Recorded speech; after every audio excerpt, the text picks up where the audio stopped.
Suits, ties, and handcuffs. Two top officials of a scandal-plagued agency arrested and jailed.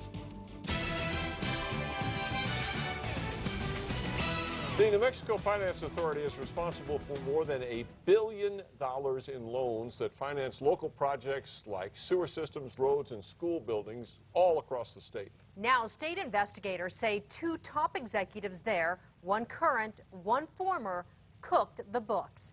Now they're facing criminal charges while the NMFA is facing a lot of questions. News 13's Alex Goldsmith is at our Santa Fe Bureau with the latest.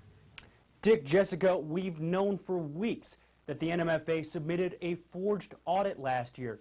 Now we know what investigators say that forged audit was intended to hide. On his way into work, New Mexico Finance Authority COO John Duff got an unpleasant surprise. State securities investigators were ready and waiting to take him to jail.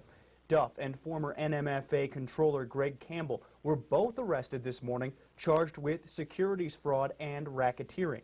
According to a criminal complaint, Campbell submitted a forged audit for the NMFA last year, and Duff was well aware of something hidden in it. The audit misrepresented $40 million taken back by the state legislature to help balance the state budget. The money was supposed to be chopped off the authority's revenue, but was instead reported as a grant paid out.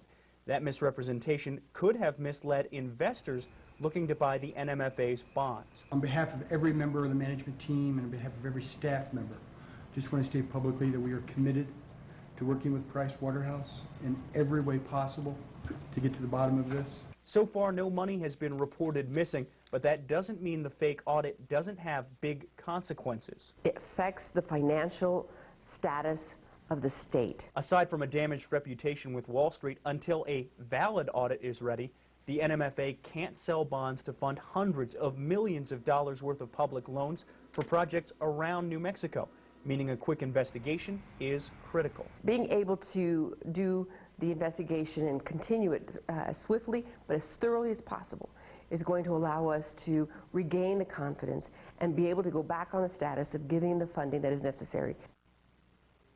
Now, both Duff and Campbell are out of jail on $20,000 bonds. The NMFA has an emergency board meeting set for tomorrow morning to discuss Duff's employment. Meanwhile, the state auditor's office is conducting a forensic audit to see if any money was embezzled or misappropriated. Back to you. All right. Thank you, Alex. The NMFA's lending power is now severely limited, leaving the authority with only $37 million to lend out. The impact from this finance authority fiasco stretches far and wide. Today, the NMFA board capped any new loans at $5 million. That means government agencies needing more money will likely have to look elsewhere for cash. Among the projects in question is a $27 million project to make infrastructure improvements on Albuquerque's west side. The city currently has plans to install paving, sewer, and utility lines in the Volcano Cliffs area to serve hundreds of housing lots. But because the cost well exceeds the $5 million cap, securing money from the Finance Authority is an obvious issue. Albuquerque is on a long list of government agencies whose projects don't currently qualify. We'll have more on that part of the story tonight at 10.